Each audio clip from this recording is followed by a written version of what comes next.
Sur Zodiac Télévision, il y a de l'espace pour la femme. Vox Feminarum, L'émission qui met les trémas sur la femme pour faire entendre et tendre sa voix. Les retours sur ce plateau de Zodiac Télévision dans l'émission Vox Feminarum. Et comme je l'ai dit tantôt, je ne serai pas seul, je serai avec une coach en développement personnel. Dans chaque numéro, nous recevons un portrait influent et nous parlons un peu d'elle et plus de la femme. Vox Feminarum, c'est la femme autrement.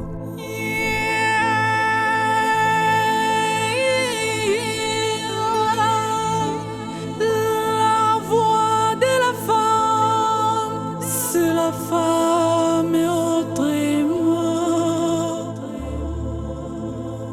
Et comme je l'ai dit tantôt, je ne serai pas seul, je serai avec une coach en développement personnel à qui déjà j'ai dit bonjour et bienvenue. Bonjour, merci beaucoup. C'est qui Jemima Kamala? Qu'est-ce qu'on peut retenir déjà de vous?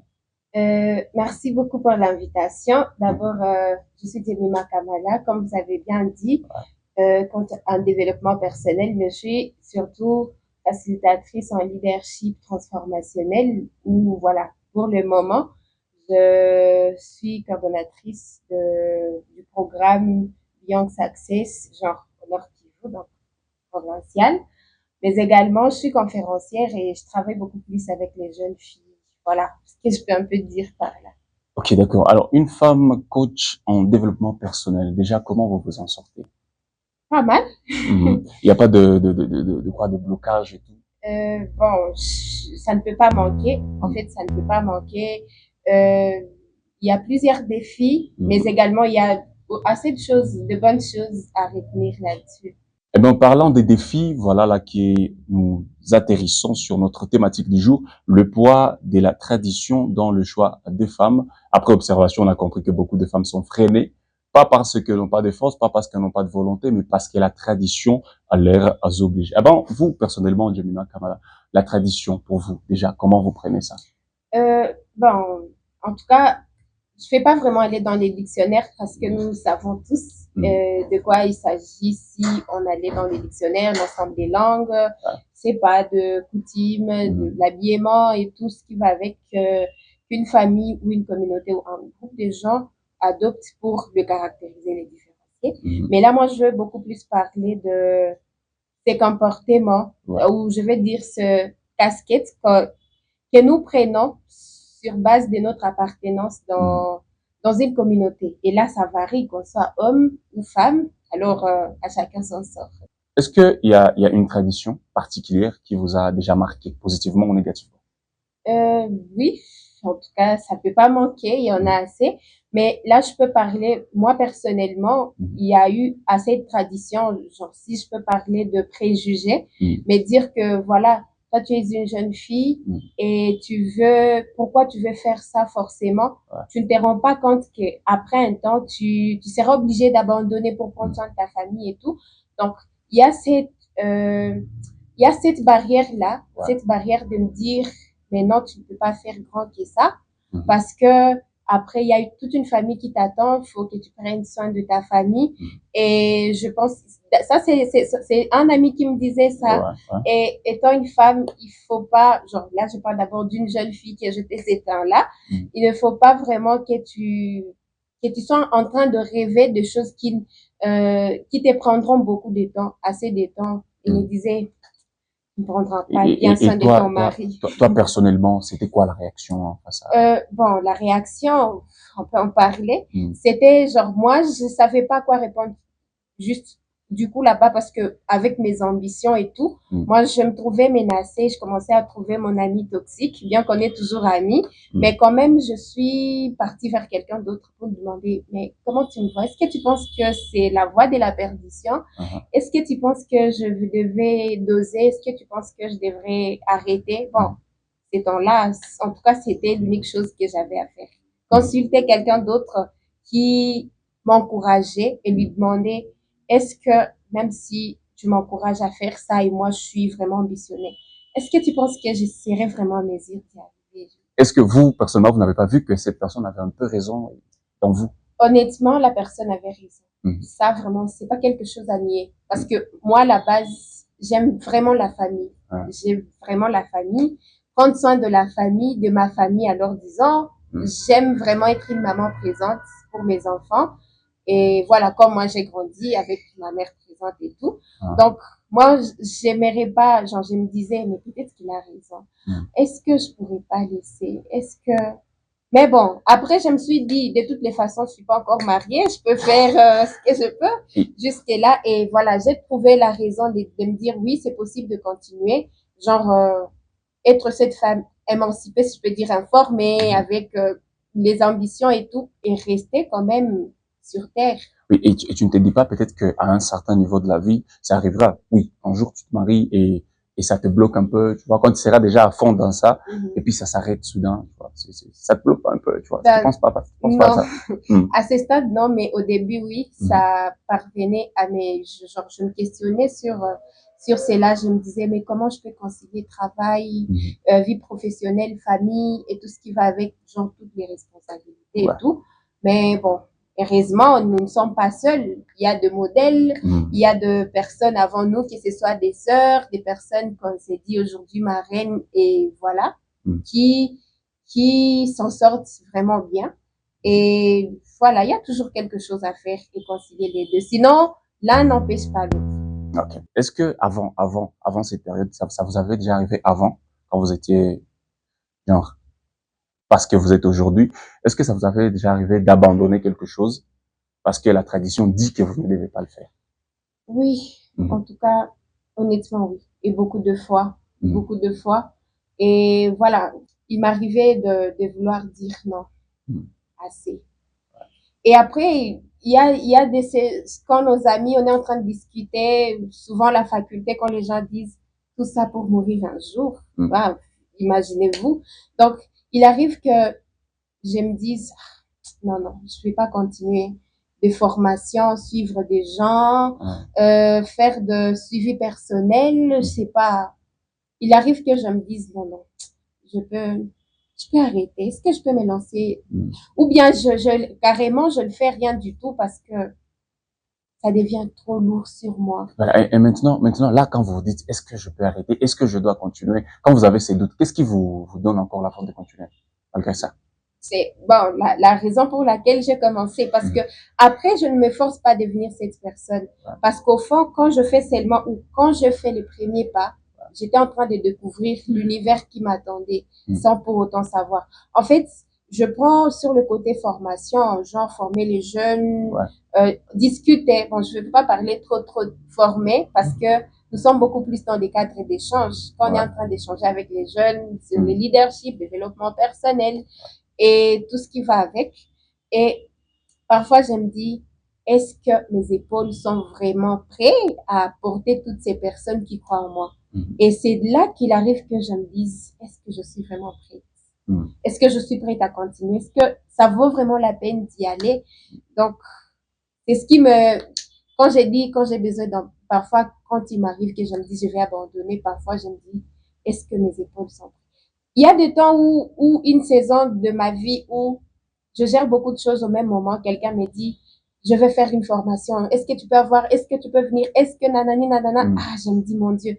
Finalement, mon entourage ne pense même pas que moi, parfois aussi, j'ai besoin de n'entendre rien du tout, rester juste comme ça, mais bon, ça ne me laisse pas parfois le choix. Et du coup, il y a des moments où je me dis, je vais arrêter. Bon, c'est un peu ça. Mais il y a ces femmes qui se disent, ces travail ou bien ces domaines, c'est pour les hommes. Et ces domaines, c'est pour les femmes. Ou bien même, elle peut se dire que c'est un domaine de femme, et quand elle va informer à la famille, elle dit, maman, je vais commencer à faire ceci ou cela. La famille lui dit, non, ça, c'est pas pour toi, c'est pour les hommes. Qu'est-ce que toi, si toi, ça t'aurait arrivé, que tu puisses dire, non, maman, je vais commencer, je vais devenir coach en développement personnel, aussi encadrer les gens dans le leadership et tout. Si maman disait, non, ça, ce sont des affaires des hommes. Toi, quelle serait ta réaction? Voilà, je commence par la première question où vous demandez quand on dit à quelqu'un, ça c'est pour les hommes. Déjà, moi, quand je me suis lancée, vous voyez qu'on est en train de chercher sa voie, c'est pas vraiment facile. Parfois, on se trouve dans des clubs de lecture, d'écriture, des cultures, de l'environnement et tout, pour essayer un peu de sortir la personne que nous sommes. Et donc, pour moi aussi, j'avais un peu de difficulté parce que je me jetais partout au même moment. Mais il y a des cercles où je suis arrivée où on parlait de violence basée sur les genres. Là, c'est par exemple. Il y a l'autre fois, les femmes faisaient ça et tout et tout. Et parfois, moi, j'étais déçue. Je me dis, mais bon, je suis en train de chercher mon épanouissement et du coup, il y a des messages qui sont en train de me faire mal quand j'entends parler de les femmes ne font pas ça.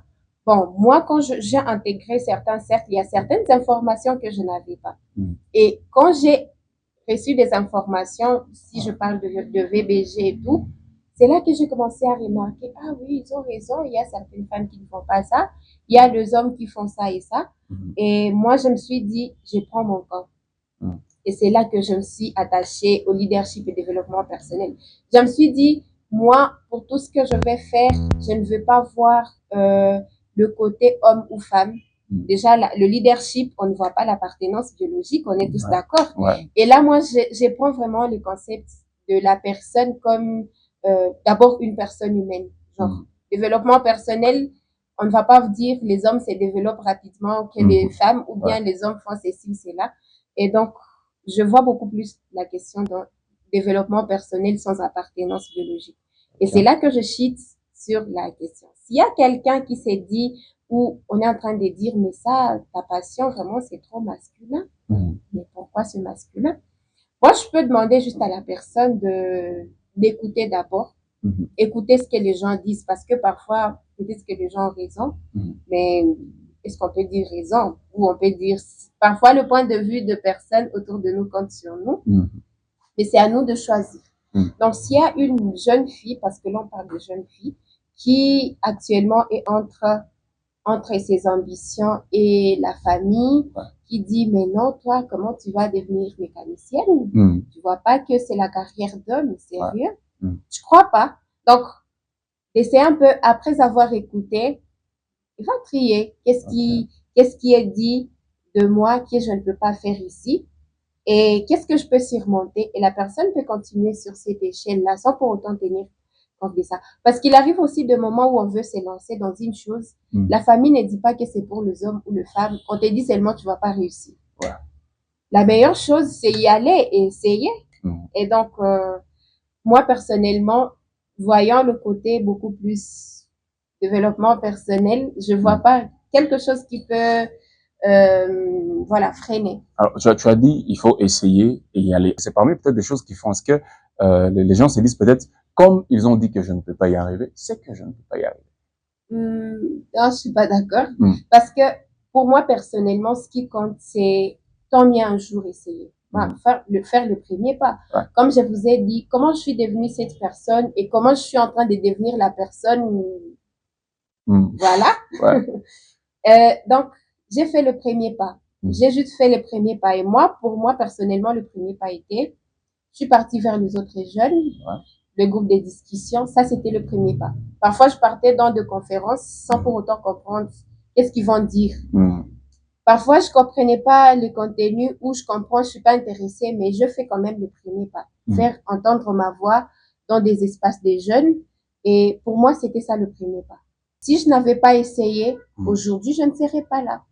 Juste pour dire que tant mieux essayer que de ne rien faire. Parlant toujours de notre thématique, on sait déjà que dans la communauté, il y a ces choses qui sont imposées aux femmes dès la naissance. Elle est née femme, elle doit marcher comme suite. Parlez-nous un peu de ça.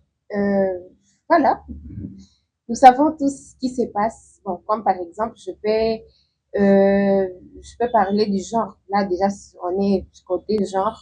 C'est le fait que c'est l'appartenance, genre, c'est la société qui nous donne cette appartenance de genre. Les femmes font ça et les hommes font ça. Et nous savons tous que dans notre communauté, si on peut parler, par exemple, du côté domestique, par exemple, ou de la famille, on sait que les filles font ça. Les filles font ça, les filles ne font pas ça, les filles font la lessive. Bon, il y a certaines familles où les garçons ne touchent pas vraiment le ménage et tout, donc, entre parenthèses. Et s'il y a un truc qui me marque de notre société, et quand je parle de notre société, donc, je suis aussi dans la société en question, il y a le choix, sur le côté du point de vue choix. ça touche principalement la jeune fille, mais également le garçon. Et là, je suis en train de parler du point de vue de la grossesse, par exemple. La grossesse hors mariage. Ouais. C'est un sujet vraiment très vulgaire. Bon, on trouve que quand une fille tombe enceinte, on se dit, il a déçu la famille. Ouais. C'est tout ce que tu avais à nous apporter. Après les études, après toute la scolarité, après tout. C'est ça le merci. C'est ça le merci. Voilà, tu as eu ton diplôme. C'est ça le diplôme. Je suis pas en train de dire que c'est bien une grossesse hors mariage. Je suis pas en train de donner mon point de vue là. Mais moi, je parle du point de vue de coutume, c'est ce que nous parlons, sur base de ça, parce que déjà, de coutume, quand une fille tombe enceinte, elle ne reprend pas sa vie normalement. Ça, on est d'accord. Et il y a des préjugés autour. Ah, cette fille, est-ce qu'elle va s'en sortir? Des langages du genre poubelle, des langages du genre... tout ce qu'on sait autour de ça. Et ils n'ont pas raison ce qu'ils disent? Ils n'ont pas raison. Oui, genre, parce que déjà, c'est pas la fin. C'est pas la fin, c'est juste, que je peux dire accident, je peux dire un phénomène. Une grossesse n'est pas un visa pour un mariage forcé, c'est pas un visa pour pour nous exclure de la société. Déjà, moi aussi, je suis une jeune fille, pour nous exclure de la société ou pour dire voilà, c'est fini. Si ça arrive qu'elle est tombée enceinte dans la communauté et tout, qu'est-ce que nous, communauté, nous devons faire? La laisser, l'isoler ou bien se rapprocher d'elle? Parce que la plupart des fois qu'on se rapproche d'elle, tu vois, c'est pas pour la soutenir, non, c'est pour la montrer que ce qu'elle a fait, c'est du n'importe quoi. D'accord? Et si on l'isole, on dit, on va pas la parler, tu vois, elle va aussi se sentir aussi, éloignée, écartée de la société. Alors nous, en tant que société, qu'est-ce que nous devons faire en face de ces personnes? Bon, déjà, on parle toujours de la solidarité. On parle de l'amour et tout. Mais il faut vraiment être solidaire au bon moment. Pas ce qu'on va poster sur nos statuts, mais quand la personne est vraiment en besoin. Comme par exemple, une jeune fille vient de tomber enceinte et elle a vraiment besoin d'un soutien. Genre, pas maintenant, c'est pas nous maintenant de l'exclure, de dire d'ailleurs, tu ne feras plus rien de ta vie et tout. Mais si aujourd'hui ou juste après ici, il y a quelqu'un qui te dit, mais non, je suis dans cette situation et tout. Pour nous, la communauté ou l'entourage, la meilleure chose à faire, c'est la soutenir. Soutenir par juste l'oreille, écouter. Parfois, on a besoin d'écouter quelqu'un, l'orienter. Par exemple, ça peut être dans des formations, parce que là, déjà, c'est pas la fin. Après ces 9 mois, elle a un bébé, elle doit reprendre ses formes, elle doit réintégrer, si je peux le dire, la communauté. Et la famille ne devrait pas laisser tomber une jeune fille dans cette situation. Et donc, si elle dit, je peux rentrer à l'école, quoi qu'on va dire après, ah, donc tu as fait ça pour rentrer à l'école. Si seulement elle trouve grâce, elle rentre à l'école. Et à nous de la soutenir, c'est pas nous de dire, mais toi, tu as voulu sur des livres à la fois et après tu penses que tu vas t'en sortir comme ça. Si elle dit, je veux faire une formation professionnelle, tu en penses quoi? Oui, tant mieux la soutenir. S'il y a quelque part où on est en train de former, que ce soit dans le numérique, que ce soit dans le métier, je sais pas quel genre de travail, si on peut l'initier à cela, oui, tant mieux.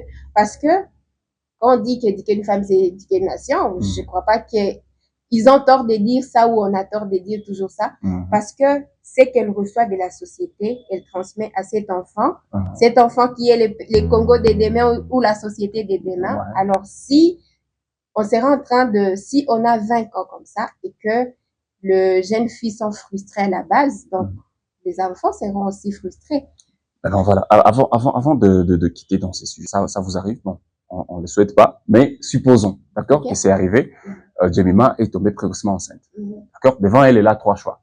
D'accord? Soit partir vivre avec le propriétaire de la grossesse, soit rester à la maison et garder l'enfant à la maison à côté des parents, ou bien soit avorter et continuer avec sa vie normale. Je vais pas préciser mon choix, mais j'ai fait tout sauf ce qui va me limiter ma croissance personnelle. Parce que quelque part, John Maxwell dit que si on travaille pour des objectifs, on peut les atteindre, peut-être. Mais si on travaille pour la croissance personnelle, on va continuer à grandir. Qu'est-ce que je vais dire? Je vais dire juste que si partir dans le foyer, mais si ça n'a rien à voir, genre ça va pas bloquer ma croissance personnelle, c'est une option. Si rester à la maison est mieux que d'autres choix, oui, je peux le faire pourvu que je continue de croître personnellement. Okay. Donc, les tous sont praticables. Après tout ce qui a été dit, est-ce que c'est possible d'être une femme moderne tout en respectant les traditions? Oui. Comment? À mon avis, oui, parce que, voilà, être une femme moderne, déjà, pour moi, je m'exprime, j'ai lu, j'écris, je peux être employée, je peux voyager et tout. Mais ça n'exclut pas que je parle ma langue maternelle, que je sois en pagne, que je respecte, comment dire, genre, par exemple, l'habillement traditionnel. Voilà, je peux être dans une grande conférence internationale. Je suis dans les identifiants de ma région où je parle ici, chez nous au Congo. Et voilà, l'un n'empêche pas l'autre. Oui, c'est possible. Elles sont modernes, mais est-ce qu'elles respectent la tradition? Bon, je veux pas dire oui. Généralement, selon ce que nous observons. Bon, si je tiens compte de ce que je vois sur les réseaux sociaux, si je dis généralement oui, là, c'est biaisé. C'est biaisé. Mais avant que je réponde à la question, moi, il m'arrivait qu'on me disait, ou parfois je voyais aussi, il y a certaines femmes qui sont dans la carrière dont je suis en train d'emboîter les pas, mais quand même, certaines, leur vie privée, bon, si je peux dire privée, ou leur vie hors professionnelle ne me plaisait pas, genre, un peu me plaire sur le fait. Et puis, moi, j'avais peur, je me dis, est-ce que je peux pas devenir comme ces personnes? Et ça m'est découragée à la base. Bon, après, je me suis dit, c'est possible de rester moi et faire ce qui est dans ma tête quand même. Et donc, si j'ai dit oui, c'est vraiment biaisé. Si je dis non, c'est biaisé. Mais quand même, il y a vraiment ces femmes et une très grande partie de femmes qui respectent, oui, le tradition, le coutume. Je ne sais pas alors de quelle coutume tu es en train de parler précisément. Toutes les coutumes, toutes les traditions. Elles existent et d'autres peut-être non, si je peux le dire. Si je tiens compte de ce que je vois. Parce que parlant de coutumes, surtout chez nous Africains, une femme doit s'habiller décemment. Ça c'est un exemple. Mais est-ce que le femme d'aujourd'hui s'habille comme la coutume ou la tradition l'exige, comme les femmes de l'ancien temps? Bon, vous avez une réponse, n'est-ce pas?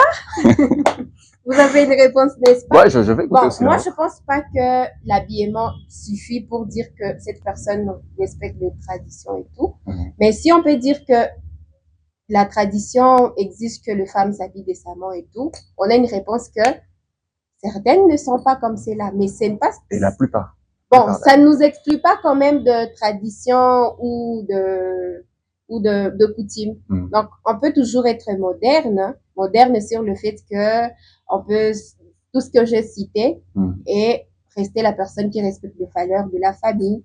Bon, on peut aussi dire de la religion parce que la religion fait partie de nos langages de coutume. Voilà. Vous allez regarder la caméra, d'accord? Et vous allez faire comme si vous étiez devant toutes les femmes qui sont entre le choix de la famille et leur choix personnel, le choix de la tradition et leur choix personnel. Vous, maintenant, devant ces femmes, qu'est-ce que vous leur dites? Vous êtes la seule personne à comprendre ce que vous voulez vraiment et vous êtes la seule personne à savoir où vous êtes en train de partir. Donc,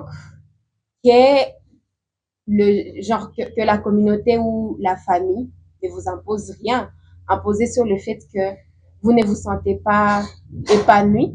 Donc, travaillez beaucoup plus sur votre croissance personnelle. Si vos ambitions vous exigent que vous puissiez lire, je sais pas, parler, faire entendre votre voix, faites-les et commencez par le premier pas. Et le premier pas, c'est commencer, ça peut être dans un groupe de jeunes, ça peut être prendre un livre, ça peut être commencer à entreprendre avec le peu que vous avez, mais pourvu que vous puissiez faire le premier pas et continuer. Genre, c'est tout ce qui compte. Avant, nous étions dans Vox Feminarum avec Jemima Kamala. On a beaucoup parlé de cette thématique qui parlait de poids des traditions dans la vie de choix des femmes et on espère que ça a été bénéfique pour nous tous. Sur Zodiac Télévision, il y a de l'espace pour la femme.